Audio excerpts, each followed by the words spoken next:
Innal hamdalillah nahmaduhu wa nasta'inuhu wa nastaghfiruh wa na'udzu billahi min shururi anfusina wa min sayyiati a'malina.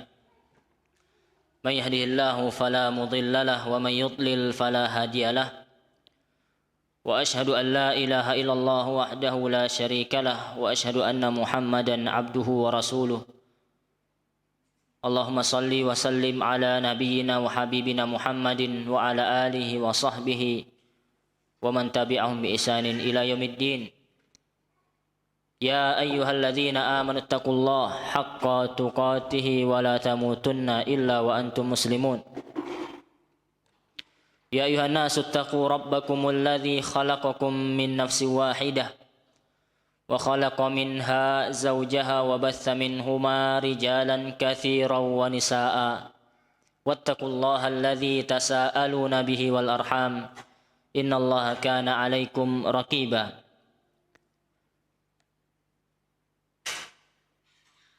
Amma ba'du fa inna asdaqal hadithi kitabullah wa khairal hadi hadi Muhammadin sallallahu alaihi wasallam wa syarrul umuri muhdatsatuha wa kullu muhdatsatin bid'ah wa kullu bid'atin dhalalah wa kullu dhalalatin finnar. Ma'asyiral akhwat yang hadir pada kesempatan siang yang berbahagia ini di Masjid Umar bin Khattab.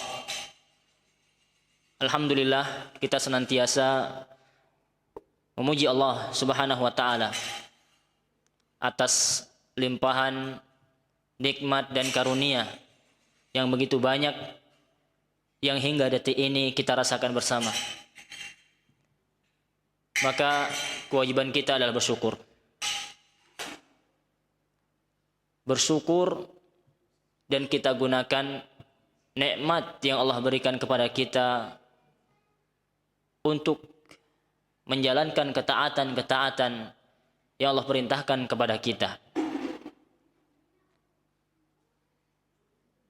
Tak lupa salawat beserta salam kita aturkan kepada Nabi kita, Nabi yang mulia suri tauladan kita bersama, yaitu Nabi Muhammad alaihi salatu wassalam.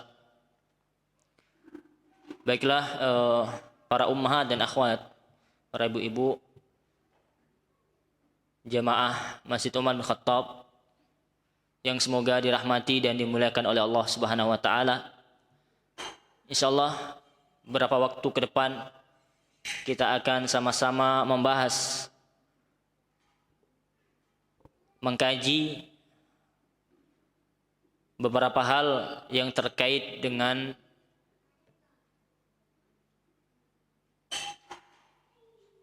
ahkamul maulud, hukum-hukum terkait dengan anak yang baru lahir, hukum-hukum yang terkait dengan anak yang baru lahir.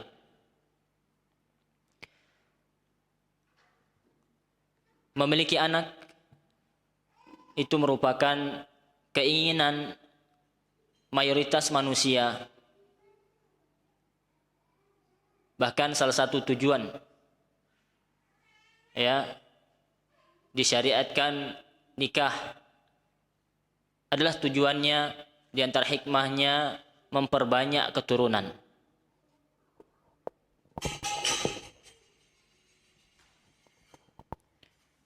Bahkan Nabi SAW di dalam hadisnya memerintahkan kepada kita, terkhusus bagi laki-laki yang hendak menikah, tazawwaju al-wadud wal-walud. Kata Nabi SAW, nikahlah kalian atau menikahlah kalian, Nabi perintahkan, dengan wanita-wanita yang memiliki beberapa sifat yang Nabi sebutkan, yaitu salah satunya adalah al-walud, yang memiliki banyak anak. Apa sebabnya? Karena Nabi SAW, lanjutan dari hadis tersebut, ingin nanti di hari kiamat umat Nabi yang paling banyak. Nah, beliau ingin umat beliau banyak. Beliau berbangga dengan banyaknya umat beliau di hadapan para nabi yang lain. Maka ini perintah, ya, disunahkan, dianjurkan bagi kaum muslimin untuk memperbanyak keturunan.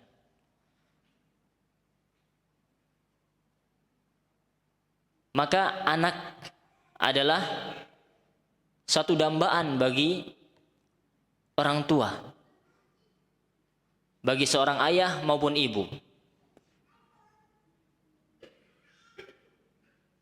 Maka tatkala seseorang dikarunia anak, ada beberapa hal yang harus kita ketahui bersama.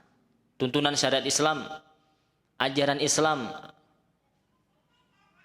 yang harus kita pelajari terkait dengan kehadiran sang buah hati atau lahirnya sang buah hati.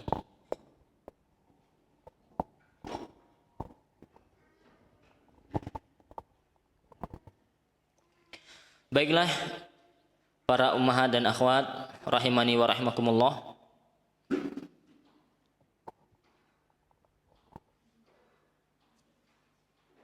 Di antara cara,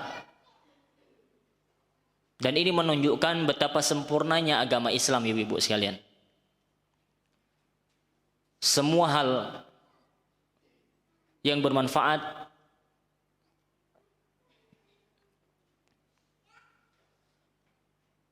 sudah diajarkan di dalam Islam. Hal yang mungkin dianggap ringan atau sepele, dipandang sebelah mata oleh sebagian orang. Tapi subhanallah, di dalam Islam diajarkan secara rinci. Nabi SAW mengajarkan kepada kita terkait dengan ahkamul maulud, hukum-hukum yang terkait dengan lahirnya seorang anak. Nabi ajarkan bahkan jauh sebelum seseorang itu memiliki anak. Bayangkan ibu-ibu, sebelum orang tua, suami istri memiliki anak, itu diajarkan di dalam agama kita. Ibu-ibu sekalian, perhatikan. Apa Ustaz? Diajarkan apa oleh Nabi SAW? Dalam hadis Nabi SAW beliau bersabda, mengajarkan kepada kita, "Lau anna ahadakum idza ata ahlahu." Perhatikan ibu-ibu, kata Nabi SAW, apabila salah seorang di antara kamu, ya, idza ata ahlahu, apabila ingin mendatangi istrinya.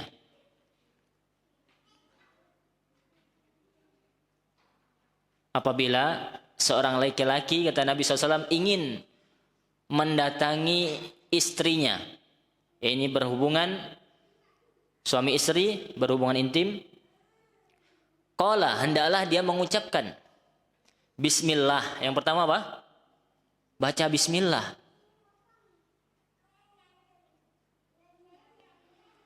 Kemudian Allahumma, ini Nabi mengajarkan doa sebelum berhubungan. Ya, ini terkait apa? Sebelum memiliki anak, kita sudah diajarkan, dibimbing, dituntun oleh Nabi SAW agar kelak anak, ya, itu akan menjadi anak yang baik, anak yang soleh. Kata Nabi SAW, sebelum suami istri itu berhubungan, hendaklah dia mengucapkan bismillah. Apa arti bismillah? Minta tolong sama Allah. Ya, sebelum berhubungan dia memohon kepada Allah Subhanahu wa taala dengan mengucapkan bismillah. Kemudian Allahumma jannibna syaitan. Ya Allah, jauhkanlah dari kami asyaitan.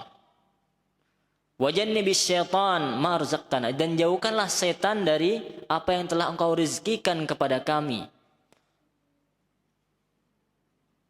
Faqadha bainahuma walad, dan kemudian kata Nabi SAW, perhatikan ibu, apabila ditakdirkan dari hubungan tersebut, ditakdirkan muncul seorang anak.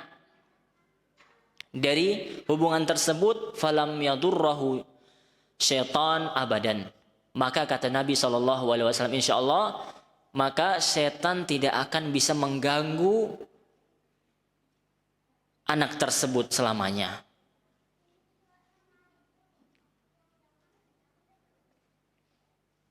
Maka setan tidak dapat mengganggu anak tersebut selamanya. Ini kata Nabi SAW. Baik gangguan, ya, urusan akhirat maupun dunia. Bukan berarti anak tersebut nanti tidak bisa berbuat dosa, maksum dari dosa, tidak. Tapi ketika anak itu terbawa oleh hawa nafsu syaitan, cepat dia kembali. Para ulama menjelaskan seperti itu. Dia akan kembali lagi, diingatkan lagi ke jalan yang benar. Jadi ini langkah, Ibu, yang harus kita perhatikan, betul-betul kita perhatikan. Walaupun kata para ulama, doa ini sebelum berhubungan ini, ya, doanya sebelum, bukan ketika sedang berhubungan atau sesudah, tapi sebelum berhubungan ini dibaca doanya. Ya. Walaupun ibu-ibu atau seorang istri, kata para ulama, tidak membaca, tapi ta'awun kita sama suami, sampaikan. Ya, ditanya, baca dulu, udah baca atau belum doanya, seperti itu. Karena ini salah satu bentuk perhatian kita terhadap keturunan kita yang akan datang.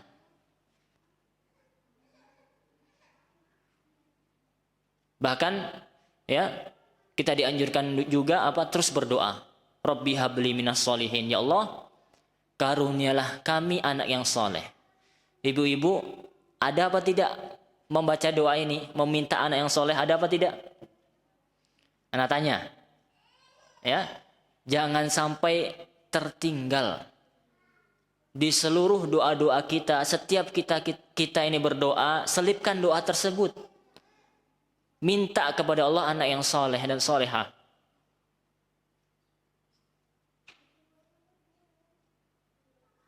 Ya, karena doa itu adalah senjata bagi orang mukmin. Ya, senjata bagi orang mukmin. Kita yakin doa kita itu dikabulkan oleh Allah Subhanahu wa taala. Ya, sambil kita terus mendidik anak kita ke arah yang baik, ya, dan kita terus berdoa. Jangan putus asa. Setiap hari, setiap saat, ya, angkat tangan kita. Minta sama Allah anak yang soleh. Dan itu tadi salah satu adab, ya, ketika seseorang sebelum berhubungan, ya, membaca bismillah, kemudian membaca doa Allahumma jannibnas syaitan wa jannibis syaitana ma razaqtana. Ya, sampaikan kepada mungkin suaminya atau kaum muslimin pemirsa Najah TV ini, terus bapak-bapak, ya, para suami harus hafal doanya, harus tahu adabnya, ya, ketika kita hendak berhubungan. Cari doanya, hafalkan, ya, kemudian praktekkan. Kemudian ini sebelum memiliki anak, Nabi menganjurkan kepada kita, ya, tahsin, membentengi anak kita, salah satunya dengan cara membaca doa sebelum berhubungan. Kemudian ketika pembahasan kita sudah masuk ini, Bu, ketika baru saja dikaruniai seorang anak. Kemudian tadi istrinya misalkan hamil, kemudian melahirkan. Baru melahirkan, apa yang dilakukan? Hendaknya seseorang itu memuji Allah. Ya, tatkala dikaruniai seorang anak, baik anaknya sesuai yang diharapkan, artinya kelaminnya, atau mungkin tidak sesuai. Dia ingin laki-laki, kemudian Allah karunia perempuan. Atau sebaliknya, ada orang tua yang ingin perempuan, Allah kasih laki-laki. Sama saja, ya, itu sama semuanya. Pemberian dari Allah itu yang terbaik. takdir Allah itulah adalah takdir yang terbaik untuk kita. Bisa dipahami, Bu? Ya, bisa jadi apa yang kita harapkan, yang kita pandang itu baik, bisa jadi itu buruk untuk kita. Sebaliknya, apa yang kita pandang buruk, apa yang kita tidak sukai, bisa jadi itu baik untuk kita. Fa'asa an tuhibbu syai'an fahuwa syarrul lakum. Wa asa an takrahu syai'an fahuwa khairul lakum, kata Allah Subhanahu wa taala. Ya, bisa jadi yang kau anggap itu baik sebenarnya buruk untukmu. Sebaliknya, apa yang bisa jadi apa yang kau pandang itu buruk untukmu, engkau tidak suka, padahal itu baik untukmu. Wallahu ya'lam wa antum la ta'lamun, kata Allah Subhanahu wa taala. Allah yang Maha tahu. Allah lah yang Maha tahu dan engkau ini tidak tahu apa-apa. Maka sekali lagi, tatkala seseorang dikaruniai anak, baik laki atau perempuan, hendaknya dia mengucapkan syukur, memuji Allah Subhanahu wa taala. Yang pertama, mengucapkan syukur kepada Allah Subhanahu wa taala. Kemudian langkah yang kedua, tatkala mungkin ibu-ibu yang hadir dikaruniai buah hati, maka langkah yang kedua setelah bersyukur adalah ta'awudz al-maulud. Ta'awudzul maulud minasyaitan wal ain, yaitu berlindung, memintakan perlindungan untuk anak tersebut kepada Allah Subhanahu wa taala dari gangguan asyaitan, gangguan-gangguan setan, dan ain. Apa itu ain? Penyakit ain, pandangan hasad. Pandangan hasad. Nauzubillah minal ain. Ya, kita berlindung kepada Allah Subhanahu wa taala dari pandangan hasad. Makanya kita juga, ibu-ibu, tatkala takjub, ya, melihat saudara kita mungkin terkagum-kagum melihat anak kecil gemes, kagum, ucapkan Masya Allah tabarakallah, ya, Masya Allah tabarakallah.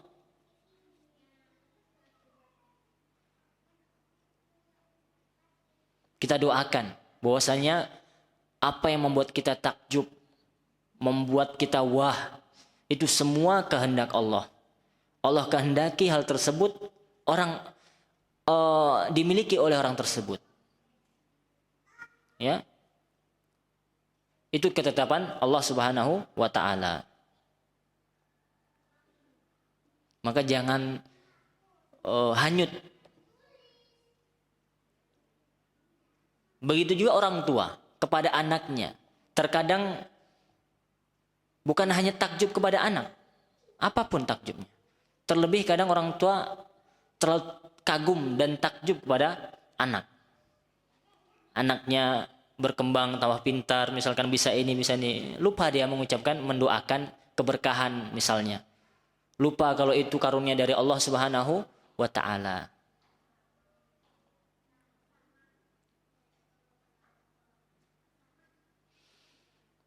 Diriwayatkan dari Ibnu Abbas, Abdullah bin Abbas radhiyallahu taala anhuma, qala, beliau berkata, kana Rasulullah, Ibnu Abbas berkata, menceritakan perihal Nabi sallallahu alaihi wasallam, beliau pernah yata'awwad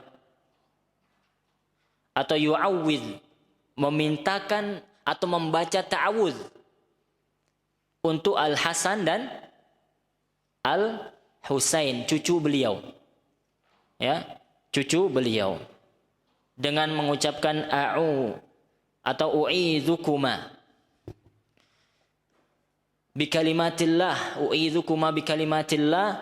at-tammah min syarri syaitani wa hammah wa min kulli syaitan wa min kulli ainin lamah. Artinya, u'idzukuma, wahai anak, aku memintakan perlindungan untuk kalian nih kepada Allah Subhanahu wa taala yang memiliki kalimat-kalimat yang sempurna.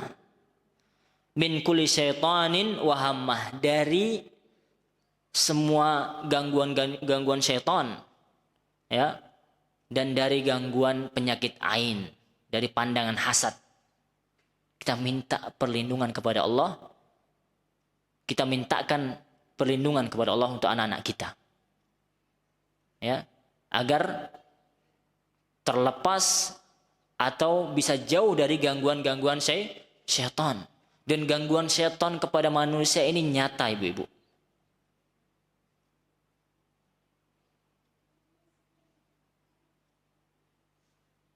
Inna syaitana lakum adu mubin, kata Allah Subhanahu wa taala. Syaitan itu sungguh benar-benar musuh bagi kalian. Bagaimana cara melawannya, Ustaz? Dia nggak nampak, iya, dengan mengingat Allah. Setan itu akan pergi dengan zikrullah, dengan mengingat Allah Subhanahu wa taala. Dengan dibacakan Al-Qur'an, dibacakan doa-doa, minta tolong sama Allah Subhanahu wa taala. Kepada siapa kita minta perlindungan dari setan, Ibu? Minta sama Allah.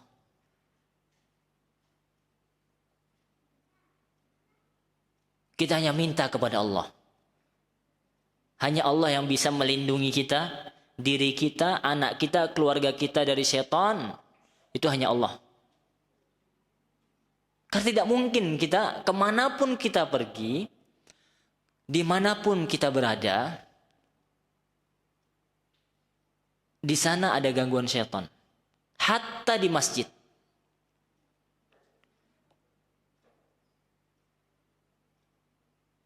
Atau apakah ada tempat yang bisa bebas kita dari gangguan setan, Ibu? Ibu-ibu. Hatta di masjid, sampai pun di masjid, hatta di masjid atau di Makkah, di Haram, di Madinah, di Masjidin Nabi. Jangan kira di sana tidak ada gangguan setan.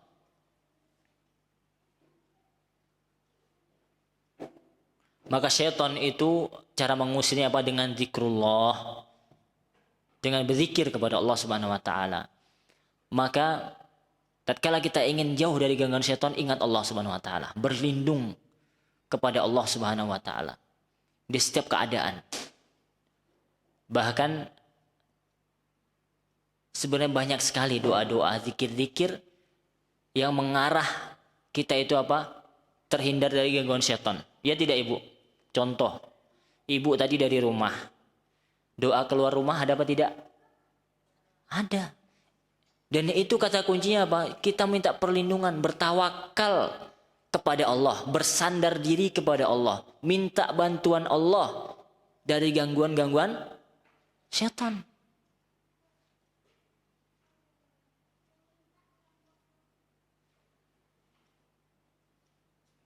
Dari sesuatu yang tidak menyenangkan.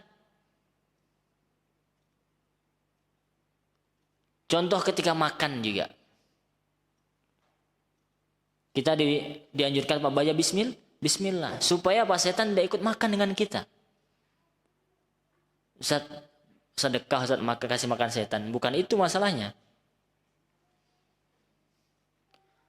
Sama kayak tadi, dianjurkan membaca ta'awuz. Apa? Berlindung dari setan ketika sebelum berhubungan intim suami istri, ya tidak? Tujuannya apa? Salah satunya disebutkan supaya apa? Setan itu tidak ikut serta. Na'udzubillah. Na'udzubillah. Dalam hadis disebutkan, ya,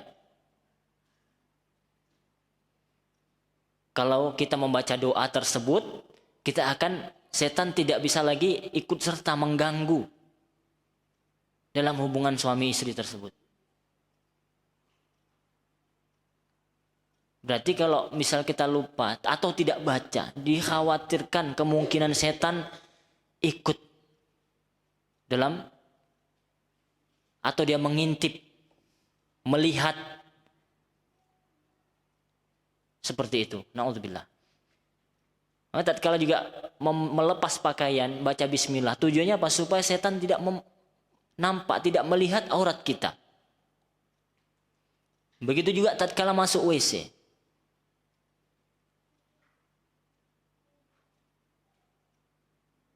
Bertawud, kita minta perlindungan dari gangguan setan yang ada di WC.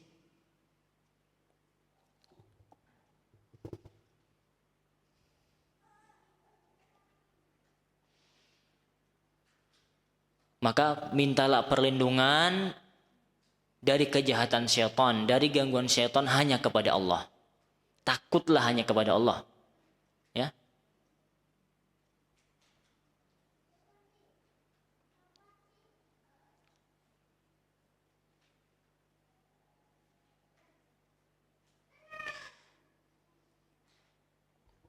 Itu tadi yaitu apa? Membacakan ta'awudz untuk anak yang baru lahir. Sebagaimana Nabi melakukan hal tersebut kepada Al-Hasan dan Al-Husain.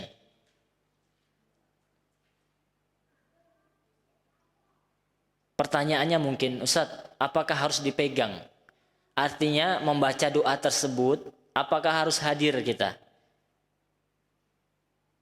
Bagaimana kalau kita membacakan doa tersebut, zikir tersebut tidak di hadapan anak tersebut, bisa apa tidak? Bisa apa tidak, Ibu?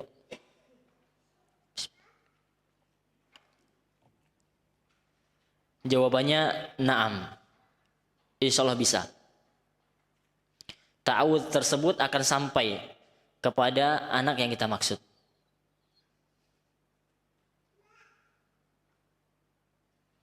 Dan tidak harus memegang anak tersebut.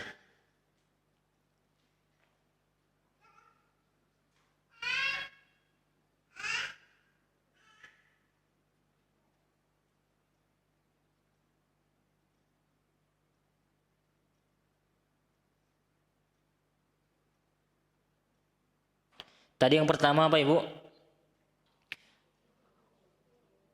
Apa?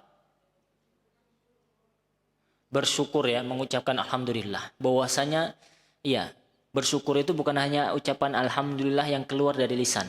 Ingat. Yang maksud bersyukur itu apa? Lebih ke hati. Kita meyakini nikmat anak yang lahir itu berkat kemudahan dari Allah Subhanahu wa taala. Itu muncul karena Allah. Ya, nikmat dari Allah Subhanahu wa taala. Maka kita ucapkan alhamdulillah. Kemudian yang kedua, membacakan ta'awudz, memintakan perlindungan kepada Allah Subhanahu wa taala untuk anak tersebut.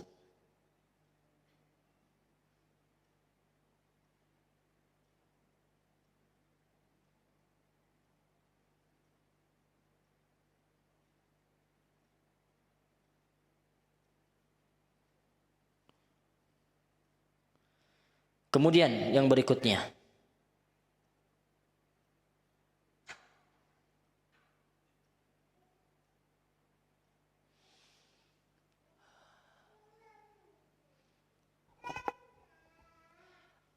menasabkan anak yang baru lahir itu kepada ayahnya.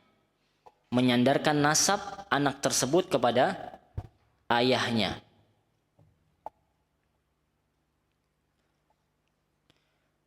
Dalilnya adalah firman Allah di dalam surat Al-Ahzab ayat 5. Ud'uhum li'abaihim huwa aqsatu 'indallah.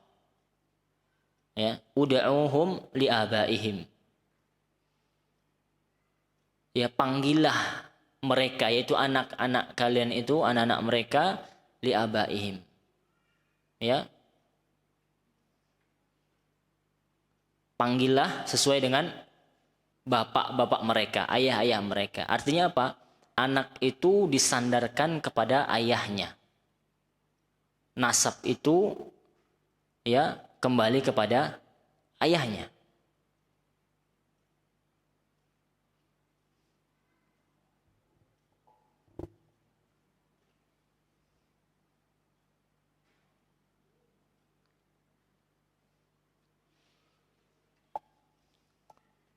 Kemudian berikutnya setelah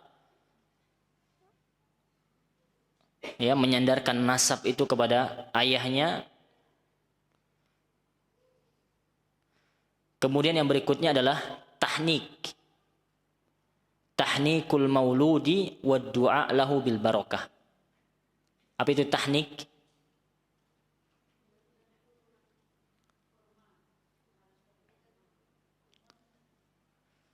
Iya. Dari Aisyah radhiyallahu taala anha. Qalat, beliau berkata, "Kana Rasulullah SAW yu'ta bisibyan." Dahulunya kata Aisyah bahwa Rasulullah SAW itu pernah didatangkan kepada beliau seorang bayi yang baru lahir. Fayad'u lahum bil barakah. Kemudian Nabi itu mendoakan anak tersebut dengan keberkahan. Ini disunahkan juga bagi yang baru lahir itu didoakan oleh orang tuanya. Orang tuanya mendoakan keberkahan.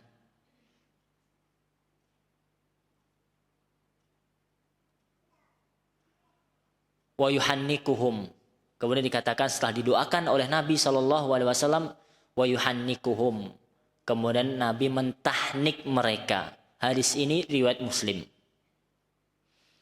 Muncul pertanyaan, apa itu tahnik? Tahnik adalah memasukkan kurma ke dalam mulut bayi yang baru lahir, yang telah dihaluskan, yang telah dikunyah. Sebagaimana hal tersebut dilakukan oleh Nabi kita Muhammad alaihi salatu wassalam. Kemudian pertanyaan berikutnya, man yuhanniku al-maulud? Siapa yang berhak untuk mentahnik? Kan ini pertanyaan Ibu. Kalau di zaman sahabat, ketika Rasulullah SAW masih hidup, yang dilakukan para sahabat adalah setiap mereka mendapatkan dikaruniai buah hati, dikaruniai anak, mereka membawanya kepada siapa? Rasulullah.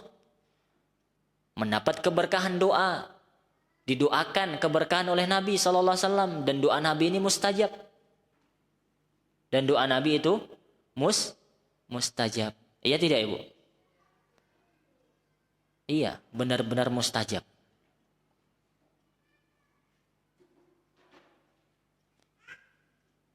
Kemudian mendapatkan keberkahan yang kedua apa? Bayi tersebut apa? Tercampur di dalam mulutnya, kemudian masuk ke dalam perutnya, kemudian bersatu dengan tubuhnya, air liurnya Nabi SAW. Lantas sekarang sepeninggalan beliau, siapa yang berhak untuk mentahnik bayi tersebut? Dijawab oleh Fadilatul Syekh Muhammad bin Shalih Al-Utsaimin rahimahullah, semoga Allah merahmati beliau.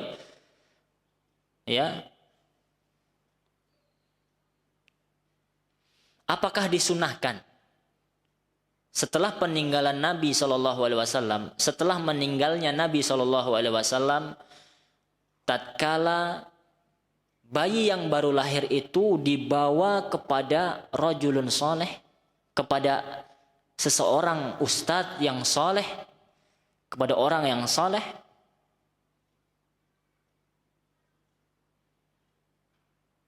untuk ditahnik?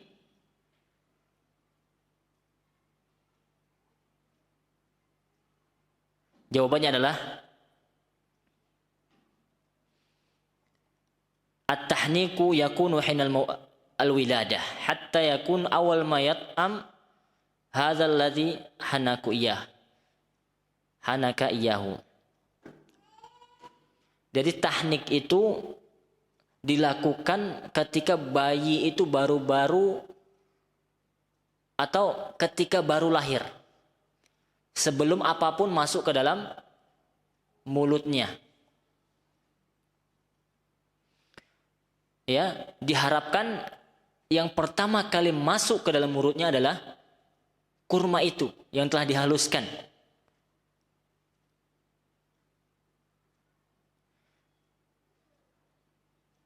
Maka apakah syariat ini lantas apakah khusus hanya Nabi saja atau bisa orang lain yang mentahniknya? Ini yang menjadi pertanyaan kita. Fafihi khilaf, maka ada perbedaan pendapat dari kalangan ulama. Di kalangan ulama ada sebagian yang mengatakan at-tahnik khassah bin Nabi. Ada yang mengatakan tahnik itu khusus hanya untuk Nabi SAW. Hanya Nabi yang melakukannya. Kenapa? Karena keberkahan beliau. Karena faktor keberkahan air liur beliau dan hanya beliau yang memiliki. Alaihi salatu wassalam. Diharapkan air liur Nabi itu apa? Masuk bersama kurma tersebut, menyatu ke dalam perut masuk ke dalam perut sang bayi tersebut.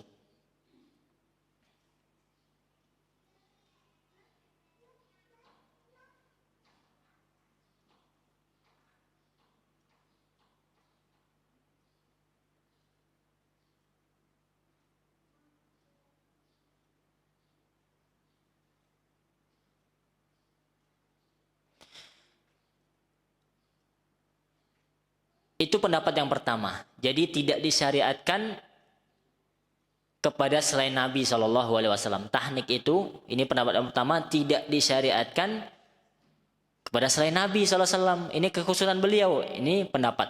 Kemudian pendapat yang kedua, wa minhum man qala, di antara ulama ada yang mengatakan bal yushra' li ghairihi. Ya, disyariatkan, ini pendapat yang kedua, boleh atau disyariatkan juga, disunahkan juga untuk selain Nabi SAW. Li'anal maksud, karena maksudnya adalah untuk memberikan makanan berupa kurma kepada anak tersebut di awal ketika dia baru lahir. Maka siapa saja yang mentahnik anak tersebut yang baru lahir, maka ini telah melakukan hal yang disyariatkan, yang disunahkan. Dan kalaupun tidak ditahnik, itu juga tidak mengapa. Kalaupun tidak ditahnik, sekali lagi, itu juga tidak mengapa.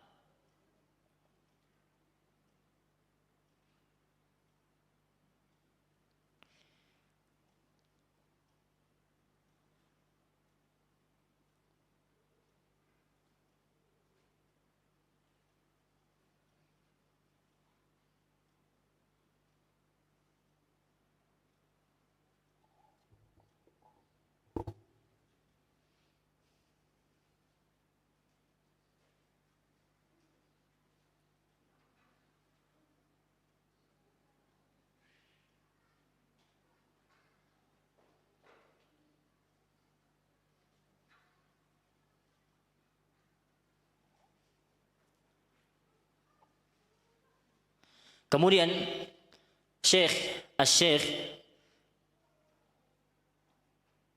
Ibn Baz, Syekh Ibnu Baz rahimahullah pernah ditanya ya terkait dengan orang-orang yang pergi membawa anak-anak mereka kepada ulama. Membawa anak-anak mereka yang baru lahir kepada ulama, kepada ustadz, kepada orang soleh untuk ditahnik. Famana adzalika. Syekh Ibn Baz melarang hal tersebut. Kata beliau apa? Waqala yuhannikuhu abuhu au ummuhu. Cukup yang mentahnik anak tersebut yang baru lahir itu cukup ayah dan ibunya. Sekali lagi, cukup kata beliau yang mentahnik anak tersebut adalah ayah atau ibunya. Berarti Syekh Ibn Baz berpendapat apa ibu? Memilih pendapat yang kedua. Boleh mentahnik selain dari Nabi SAW.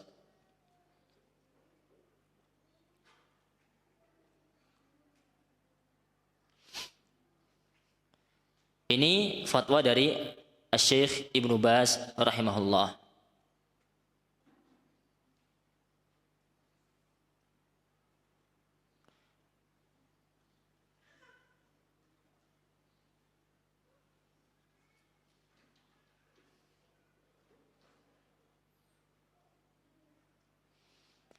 Kemudian tadi apa ya, tahnik ya, terkait dengan tahnik masih. Waktunya kapan Ibu? Tatkala baru lahir.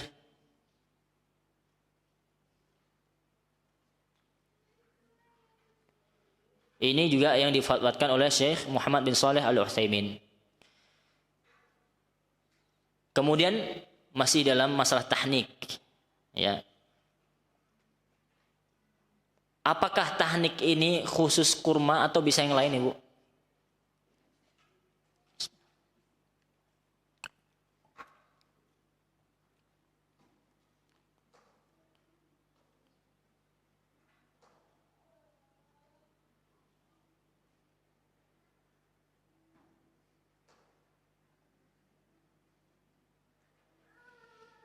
Hukum asalnya iya dengan kurma.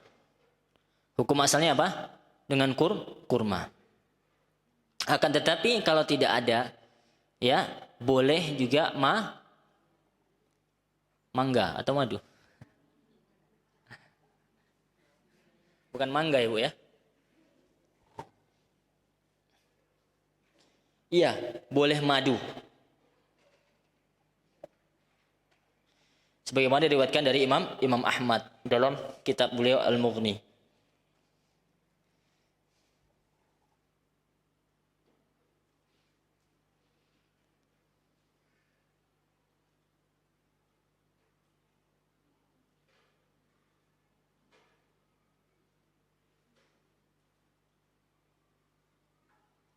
Bahkan ya dikatakan oleh Syekh Abdul Muhsin Al-Abbad, ya yajuzu, boleh ditahnik dengan, kalau tidak ada kurma boleh apa tadi? Madu. Kalau tidak ada madu boleh enggak yang manis-manis? Kata beliau hukum asalnya itu adalah kurma. Tapi kalau tidak ada yang manis boleh.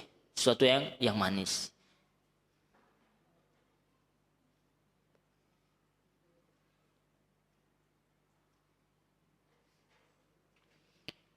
Ini perkataan Syekh Abdul Muhsin Al-Abbad dalam Syarah Sunan Abi Dawud.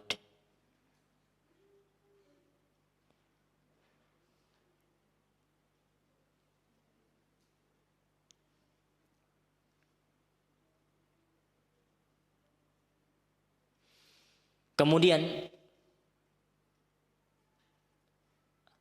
masih dalam permasalahan tahnik, ya. Disunahkan bayi yang baru lahir itu diberikan atau ditahnik dengan kurma. Kembali lagi ini, permasalahan kurma. Ini kayaknya kurma ini memang makanan terbaik. Sepakat Ibu ya? Bahkan itu yang paling bersahabat dengan lambung. Makanan berkah yang paling mudah diserap dan bermanfaat untuk lambung seseorang. Banyak kebaikan di dalamnya.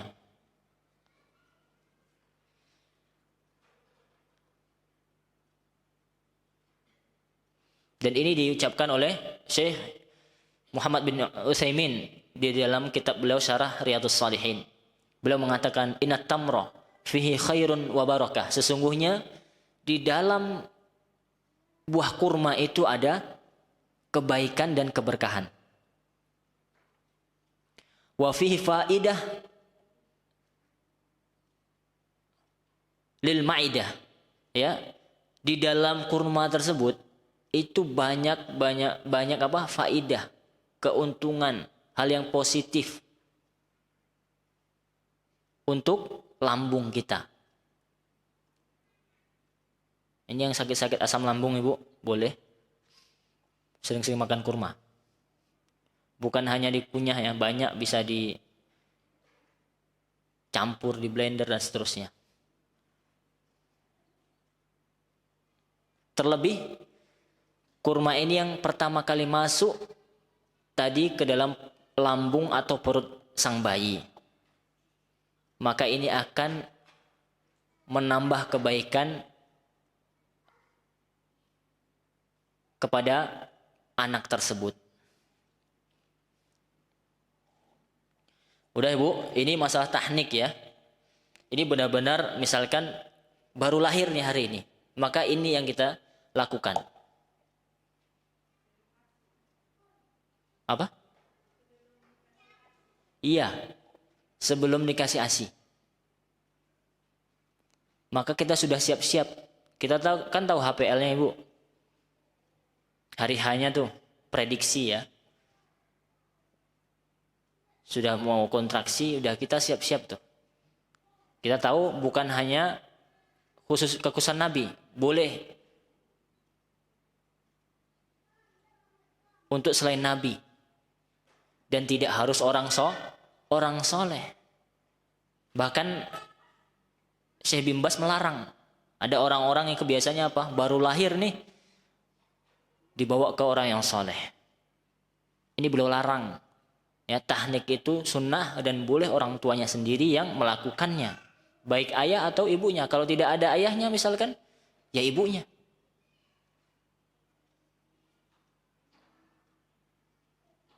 Dan sekali lagi ini sunnah.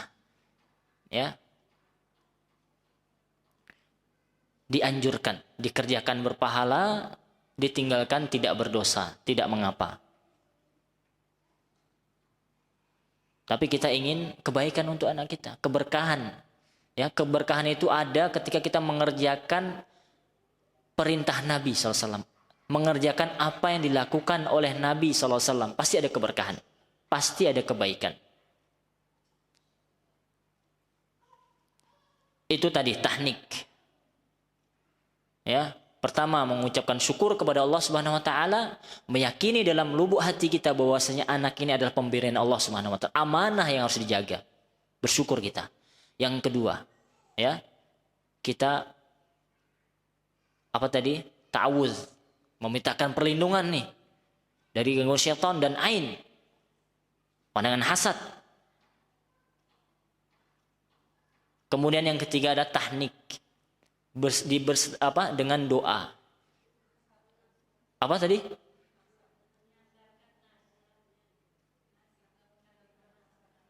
Oh ya, nasab. Oke, ada yang lupa. Nasab, menasabkan anaknya itu kepada sang ayah, bukan sang ibu. Ya.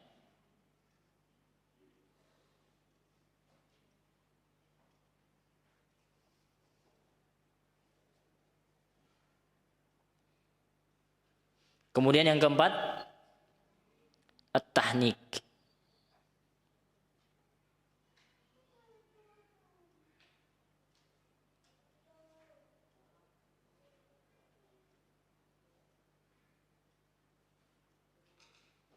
Mungkin ada yang bertanya, Ustaz, mengadzankan bayi yang baru lahir itu bagaimana? Ana sudah pernah bahas di sini ya. Terjadi khilaf di situ. Terjadi khilaf. Wallahu ta'ala alam. Ada yang menghasankan hadisnya, ada yang menthaifkan hadisnya. Maka di permasalahan seperti ini kita berlapang dada, Ibu. Di permasalahan seperti ini kita berlapang dada. Ini terkait apa? Azan ketika bayi baru lahir.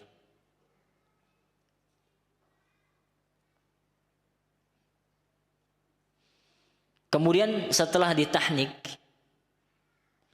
yaitu diapakan lagi, Bu?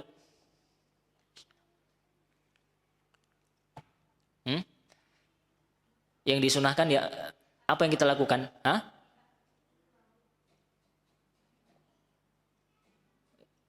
Jangan lompat dulu, Bu. Urutan kita ya.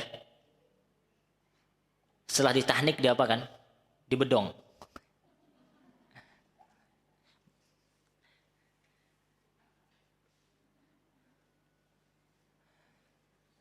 Diberi nama. Ustaz, enggak di hari yang ke-7, Ustaz. Ya, kita dengarkan. Dari hadisnya dari Abi Musa. An Abi Musa qala, aku diberi seorang anak, gulam. Ini kata sahabat Abu Musa Al-Asy'ari. radhiyallahu anhu. Aku diberi oleh Allah Subhanahu wa taala, dikaruniai seorang anak. Kemudian apa yang beliau lakukan? Aku bawa anak tersebut kepada Nabi SAW. Fasammahu Ibrahim. Kemudian Nabi ini baru lahir nih, Bu. Ya.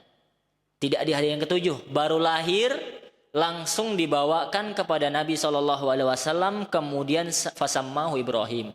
Kemudian Nabi SAW memberikan nama kepada anak tersebut siapa? Ibrahim. Fahannakahu bitamrah.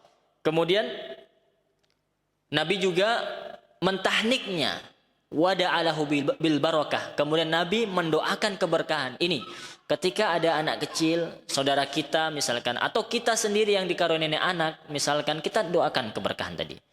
Jangan lupa, ya, didoakan. Wadafa'u ilayya. Kemudian Rasul mengembalikannya kepadaku.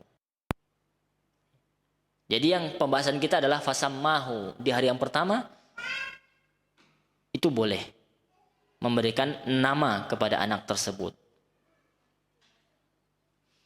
Jadi yang pertama kapan Ibu sunahkan? Boleh di hari yang pertama. Dasarnya apa? Hadis ini riwayat Imam Bukhari. Hadis sahih riwayat Bukhari. Jelas Ibu ya? Ya. Yang pertama, kapan menamai anak? Di hari yang pertama, ketika bayi itu barulah lahir. Dasar dalilnya adalah tadi hadis yang dibawakan oleh Abu Musa al-Asy'ari radhiyallahu anhu. Hadis sahih riwayat Bukhari. Yang kedua, kapan disunahkan memberi nama? Waktu pemberian nama adalah ya di hari yang ketiga. Al-yaumus tsalits, hari yang ketiga.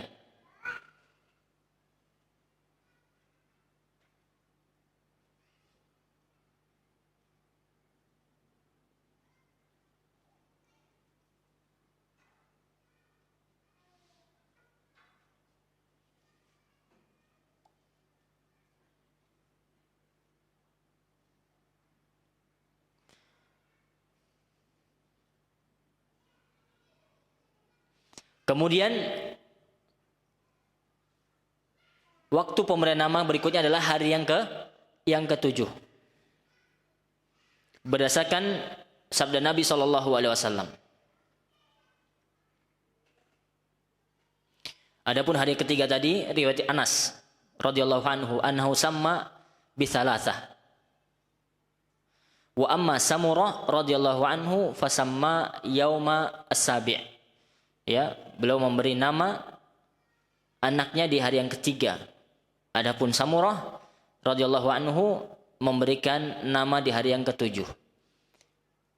Hari yang pertama baru lahir, kemudian hari ketiga, kemudian ke-7. Itu boleh.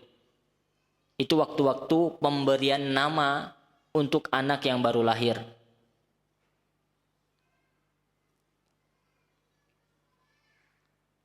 Kemudian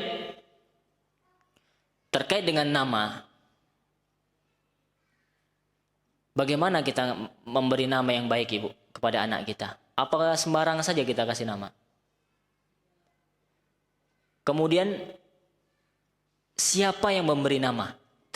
Tatkala nih, kembali lagi, tatkala ada khilaf nih, umiknya udah siap-siap nama, abahnya udah siap-siap nama, ayahnya punya nama untuk anaknya, kemudian ibunya punya nama, terjadi khilaf. Terjadi perdebatan panjang, belum neneknya, belum kakeknya. Mana yang harus didengarkan? Siapa? Kalau masih ada Nabi, ahsan Nabi, ya tidak? Tapi Nabi sudah tiada. Sallallahu alaihi wasallam. Maka kata para ulama, yang paling berhak memberi nama adalah ayahnya. Ya, ayahnya. Maka istri tatkala dalam posisi ini maka hanya bisa memberi saran. Hanya bisa memberi saran. Ya. Jangan berdebat masalah ini selama nama itu bagus misalkan, ya sudah kita serahkan kepada sang ayah. Nah, ini sekarang kita kasih tuntunan nih. Bagaimana syariat kita memandang ya pemberian nama kepada anak.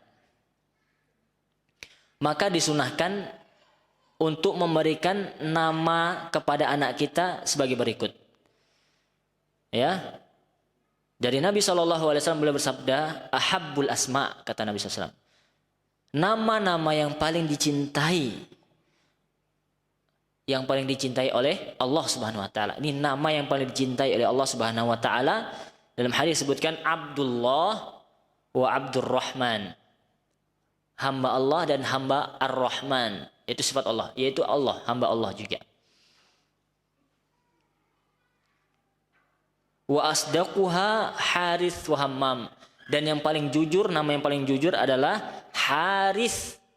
Harith dan Hammam.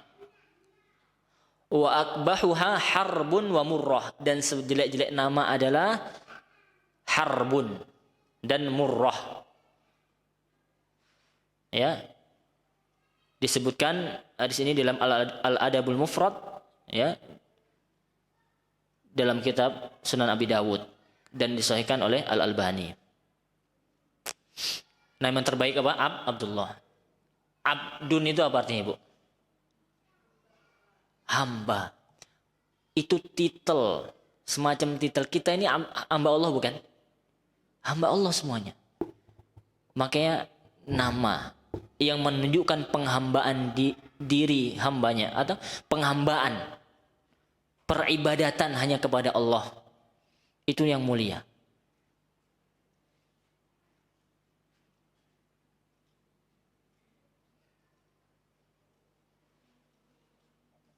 Di sini ada yang punya anak namanya Abdullah.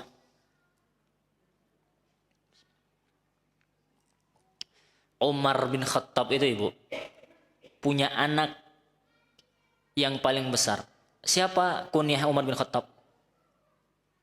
Kunyah. Siapa? Enggak, kunyah Umar bin Khattab itu siapa? Kunyah beliau. Yang abu-abu itu pertamanya. Iya. Abu Yusuf, Abu Hurairah, Abu Bakar. Abu Bakar itu beda. Ini kembali ke Umar. Siapa kunyah beliau? Tidak ada yang tahu kunyah beliau. Siapa? Ini agak melenceng. Ana bukan ingin membahas kunyahnya, tapi nanti anak beliau. Ana sebelum masuk ke anak beliau, beliau punya kunyah dan julukan. Apa kunyah beliau? Apa? Abu? Kurang dengar.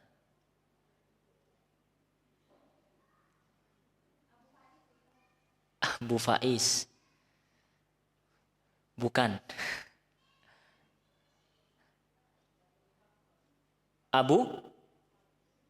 Abul Hafs.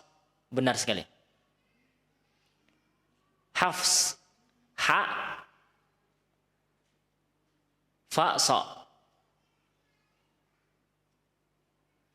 Apa artinya itu? Hafs itu artinya singa. Iya tidak?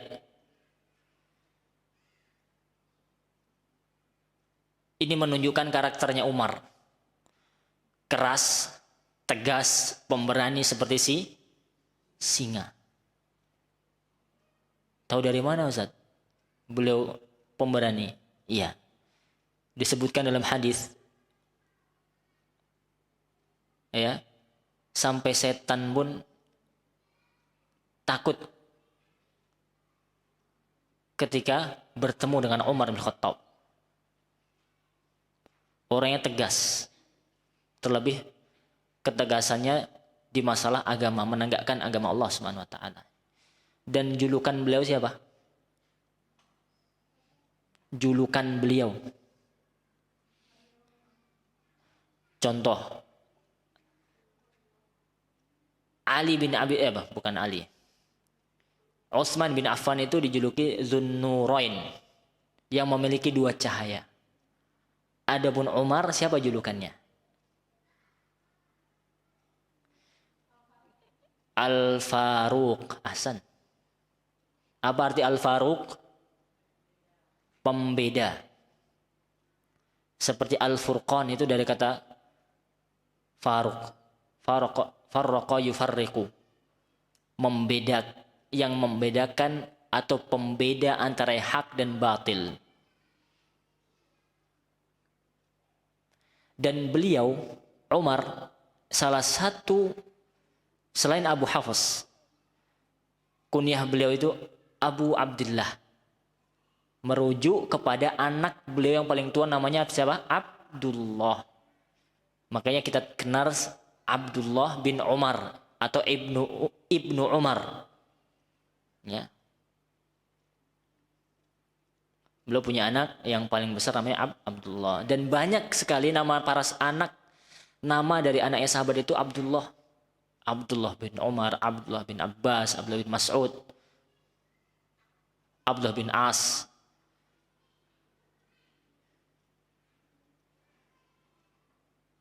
Karena kenapa? Karena ini nama yang terbaik, nama yang paling dicintai oleh Allah Subhanahu wa taala. Abdullah dan Abdurrahman.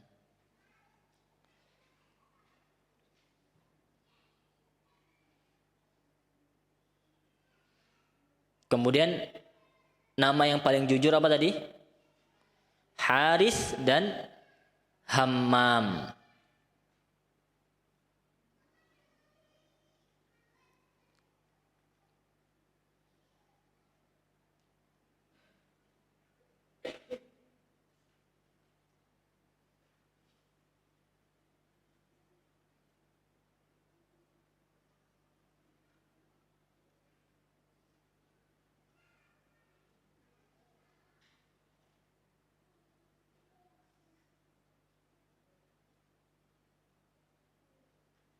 Kemudian dalam hadis yang lain, ahabbal asma ilallah ma ubbida wa hummida.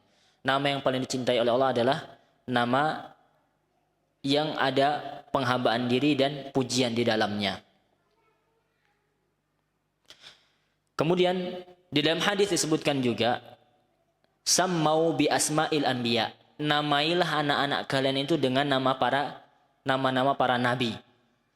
Tapi hadis ini dinyatakan dhaif oleh Syekh Al-Albani. Maka intinya adalah disunahkan yang pertama memberi nama tadi dengan didahului dengan Abdullah atau Abdun. Bisa Abdullah, Abdurrahman, Abdur Razzaq dan seterusnya. Diawali dengan Abdun. Kemudian dianjurkan juga memberi nama anak kita dengan nama-nama para nabi dan para rasul alaihimus salatu wassalam. Kemudian yang ketiga, ya, menamai anak itu dengan orang-orang soleh dari kalangan para sahabat Nabi SAW dan ulama kita.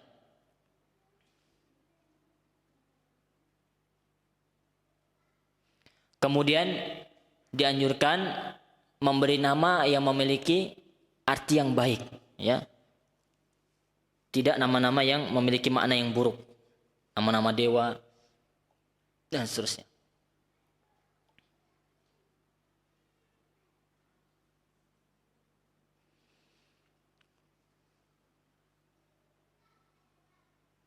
Kemudian bolehkah memberikan nama anak itu dengan Al-Qasim?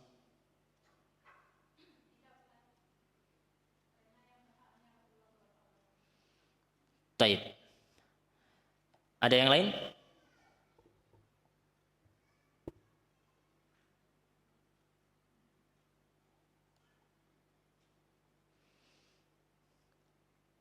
Dikhawatirkan, ya, ada yang mengatakan nanti ayahnya itu diberi kunyah Abul Qasim jadinya seperti Nabi SAW.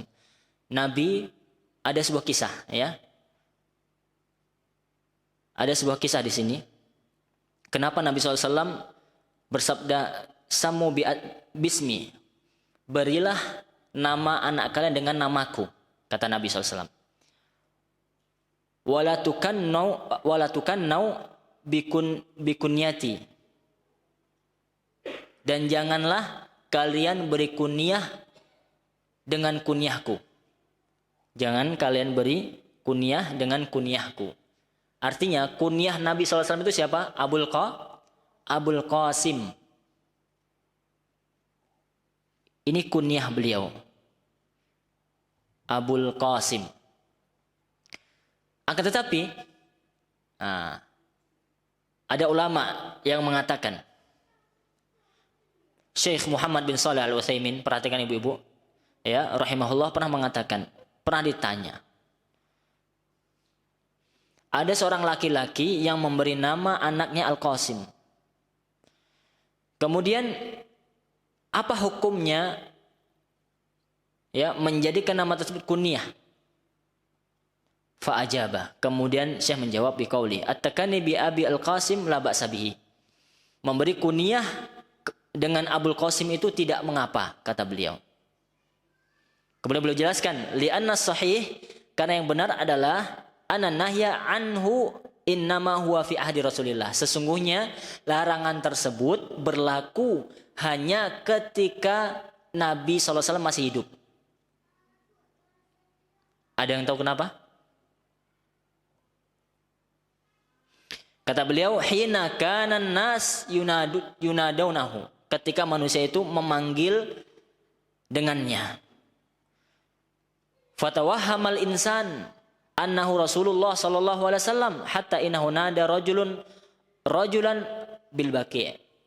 Orang bingung sampai diceritakan ada yang memanggil Abul Qasim, begitu kan? Ketika di Baqi', ketika itu, ya Abul Qasim. Ada laki-laki yang memanggil kawannya dengan sebutan ya Abul Qasim. Iltafata ilai Rasul. Kemudian Rasulullah menoleh. Paham ibu kisahnya? Ketika itu Nabi merasa ada yang memanggil wahai Abu Qasim. Nabi pun melihat orang yang memanggil itu. Faqala ya Rasulullah. Kemudian orang yang memanggil itu mengatakan, inni lam a'nika. Wahai Rasul, maksudku tidak memanggil engkau. Aku tidak memanggil engkau, wahai Rasul. Paham ibu? Jadi di zaman Nabi SAW ada sahabat yang kunyahnya juga Abul Qasim. Di waktu yang sama, di tempat yang sama, ada yang memanggil orang tersebut, sahabat tersebut dengan wahai Abul Qasim. Nabi menoleh. Kemudian yang memanggil mengatakan, wahai Rasul, aku tidak memanggil engkau. Kemudian barulah Nabi SAW bersabda, tasammau bismi, ya, berilah nama anak kalian dengan namaku, tapi jangan beri kunyah dengan kunyahku. Hadis riwayat Muslim. Maka di zaman Nabi, ketika Nabi SAW hidup, hal ini terlarang. Ini kata Syekh Muhammad bin Shalih Al-Utsaimin. Paham ibu ya? Adapun setelah Nabi wafat, tidak ada lagi kemungkinan yang seperti ini. Bisa difahami? Maka illah dari hukum tersebut, dari larangan tersebut sudah tidak ada. Tidak ada lagi sekarang sepeninggalannya Nabi SAW. Ini beliau sebutkan dalam Majmu' Fatawa wa Rasail Ibnu Utsaimin. Kumpulan fatwa-fatwa dari Syekh Muhammad bin Shalih Al-Utsaimin. Kemudian di antara sunnah untuk bayi adalah memberi kunyah. Ustadz, kan dia belum punya anak. Kenapa diberi kunyah? Boleh apa tidak? Boleh. Ya, ibu pernah dengar kisahnya Abu Umair yang punya burung kecil, sering Nabi mengunjungi dia. Suatu hari Nabi ini mengunjungi dia, kemudian dia sedang bersedih. Ya Aba Umair, ma fa'alan Nughair. Wahai Abu Umair, ini anak bocah kecil masih, belum balik. Ya, beliau panggil ya Aba Umair. Wahai Abu Umair, apa yang dilakukan oleh burungmu tersebut? Burungnya mati. Ya. Ma fa'alan nughair, apa yang dilakukan oleh burungmu. Ini betapa lembutnya Nabi SAW. Betapa perhatian Nabi SAW walaupun terhadap anak kecil. Kasih sayang beliau terhadap anak kecil. Namanya anak kecil, pasti belum punya anak. Dan boleh memberi kunyah. Bahkan banyak, Abu Bakar, itu bukan, Bakar itu bukan anak beliau. Ya, jangan pahami kunyah itu hanya nama anak saja. Misalkan anak punya anak namanya Nabilah, Muhammad, Musa dan seterusnya dan Usama. Ya tatkala anak memberi kunyah anak dengan nama lain boleh saja dan tidak harus dengan anak yang pertama. Seperti itu.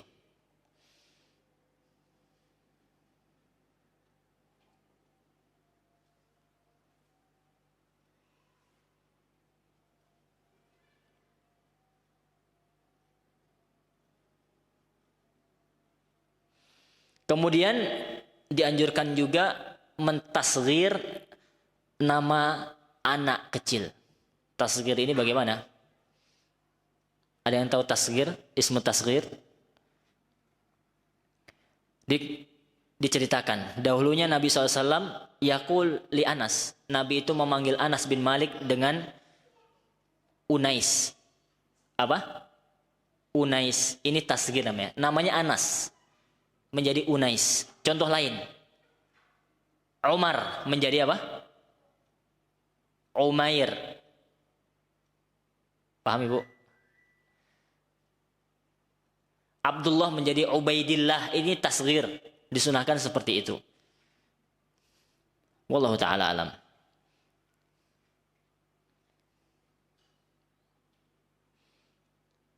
Kemudian setelah itu, setelah pemberian nama ibu-ibu, ini terkait nama tadi.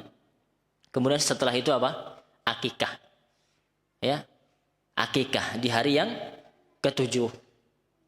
Boleh di hari ke-7, kalau tidak di hari ke-14 atau ke-21. Ini untuk akikah. Dan laki-laki dua kambing maksudnya, dan perempuan disunahkan 1 kambing. Ya. Ustaz, bolehkah nggak bersedekah dengan nilai kambing? Saya nggak mau akikah, Ustaz. Saya konferensikan uang tersebut, misalkan 1 kambing. Dia punya anak baru lahir, misalkan laki-laki. 1 kambingnya 3 juta. Ya. Udah saya sedekahkan saja senilai 6 juta. Senilai kambing itu 6 juta.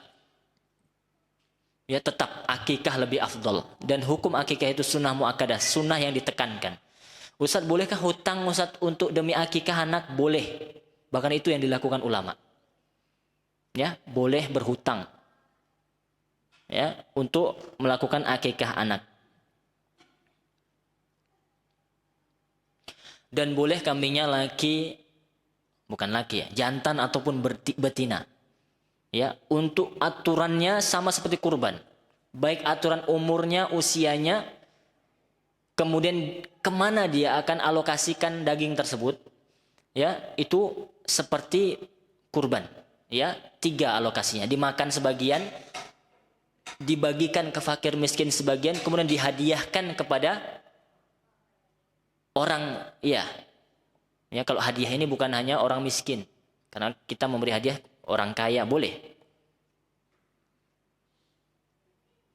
itu seperti tuntunan kurban untuk pembagiannya. Ada yang menyarankan, ya, Anda pernah membaca, lebih baik, tidak harus ya, tidak wajib. Atau ada dikatakan apa? Kalau bisa, jangan dipotong-potong terlalu kecil-kecil. Ada yang mengatakan seperti itu. Wallahu ta'ala alam. Dagingnya. Anda juga belum terlalu mendalami tentang kesohihan hadis yang mengatakan seperti itu. Tapi ada di penjelasan para ulama. Sekali lagi tidak harus. Tidak harus.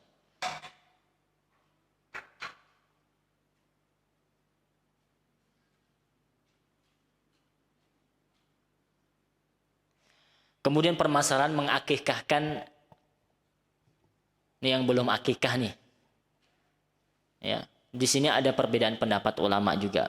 Apakah boleh disyariatkan atau tidaknya. Yang jelas kita berlapang-lapang masalah ini. Ya, ada yang mengatakan boleh. Ya.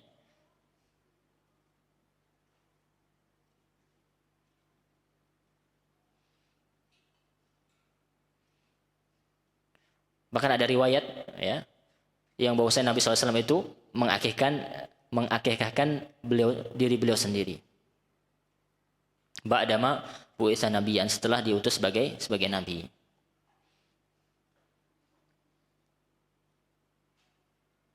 Kemudian sebagai ulama salaf seperti Ibnu Sirin juga melakukan hal tersebut. Kemudian Al-Hasan Al-Basri juga demikian, dikatakan idza lam yu'aqanka, apabila engkau belum diakikahkan, fa'aqqa an nafsik, maka akikahkanlah dirimu sendiri. Seperti itu. Kemudian mengakikahkan anak yang meninggal. Dia lahir tapi sudah meninggal. Apakah harus diakikahkan? Iya. Kata Syekh Muhammad bin Shalih Al-Utsaimin, idza wulidal maulud, apabila anak kecil dilahirkan, bayi dilahirkan, baru lahir, ba'da tamam 4 asyhur, setelah sempurna usianya berapa? 4 bulan. Fa innahu yu'aqanhu, sesungguhnya harus diakikahkan. Disunahkan juga berlaku hukum akikah untuknya. Wasummiya aidan, dan dia diberi nama. Li'annahu ba'da 4 asyhur, karena dia setelah 4 bulan tunfakh fihi ruh, sudah ditiupkan ruh di dalam janin tersebut.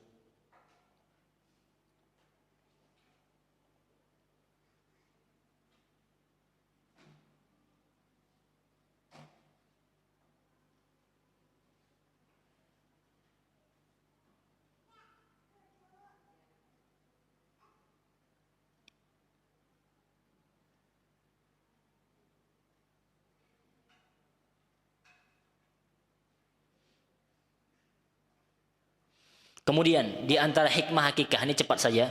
Yang pertama adalah mentaati Allah dan Rasulnya. Ini hikmah atau faidah keutamaan dari akikah. Ya, yang pertama kita mendapat keberkahan hidup.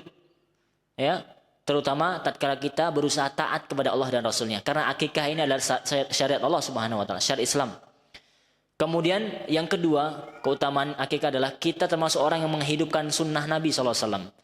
Dan nyaris jarang sekarang, apalagi di kalangan awam, ya, pelaksanaan akikah, praktek akikah itu sangat jarang sekarang. Maka kita yang kenal agama ini usahakan untuk memulai, memberi contoh bahwasanya akikah itu tidak rumit. Sudah cukup menyembelih, bisa sembelih sendiri, bisa masak sendiri kemudian dibagikan, atau suruh orang lain. Kalau ingin irit lagi apa, pelihara kambing sendiri.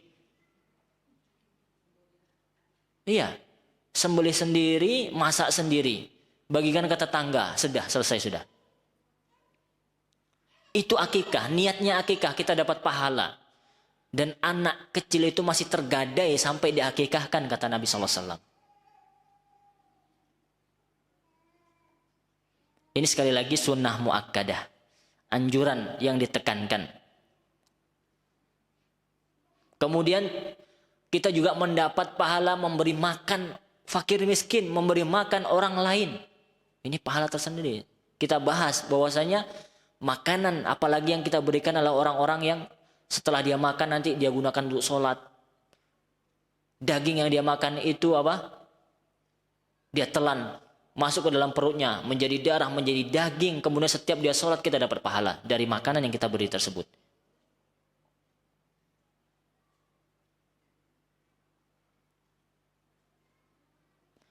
Kemudian ini juga ada faedahnya untuk kehidupan sosial. Jadi orang senang ibu makan kambing, ya kan? Jarang-jarang makan kambing. Ya, kalau udah dengar, si fulan mau lahiran, ntar lagi nih makan kambing, bahagia orang.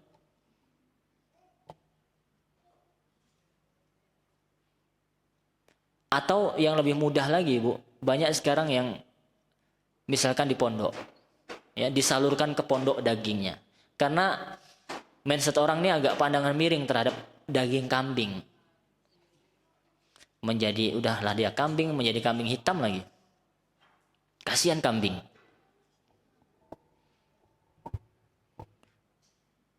Bahkan Nabi itu makanan favoritnya kambing. Ya, bukan daging kambingnya yang salah, pengolahannya yang salah. Ya, bumbu-bumbu yang kebanyakan micin lah, yang santannya pekat lah, yang dipanasin beberapa kali, itu yang membuat kurang sehat sebenarnya. Bukan daging kambingnya. Itu hewan yang diberkahi kata Nabi SAW. Bisa dipahami Bu ya? Kemudian salah satu sunnahnya adalah memotong rambut anak kecil, kemudian ditimbang nanti menjadi, kemudian diuangkan hasil timbangan itu. Dengan perak bukan emas, ya sesuai harga perak. Kemudian disodakohkan sesuai berat rambut tersebut, baik rambut laki-laki, anak laki-laki maupun perempuan.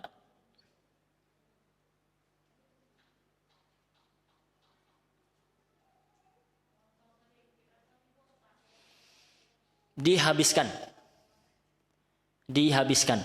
ya.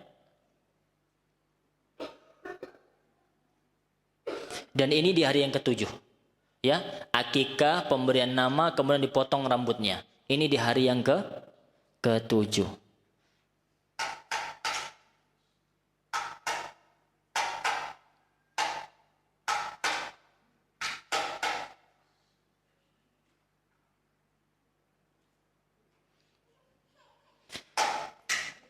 Wallahu ta'ala alam. Mungkin ini saja yang dapat Anda sampaikan. Semoga bisa dipahami ibu-ibu, karena waktu asar sudah masuk. Semoga yang sedikit ini bermanfaat untuk kita semuanya dan menjadi ilmu yang dapat kita praktekkan, kita amalkan, dan untuk diri kita sendiri, dan kita sampaikan kepada kaum muslimin, orang-orang terdekat kita, semoga aja. Kita akhiri dengan subhanakallahumma bihamdik, asyhadu an la ilaha illa anta, astaghfiruka wa atubu ilaik. Wassalamualaikum warahmatullahi wabarakatuh.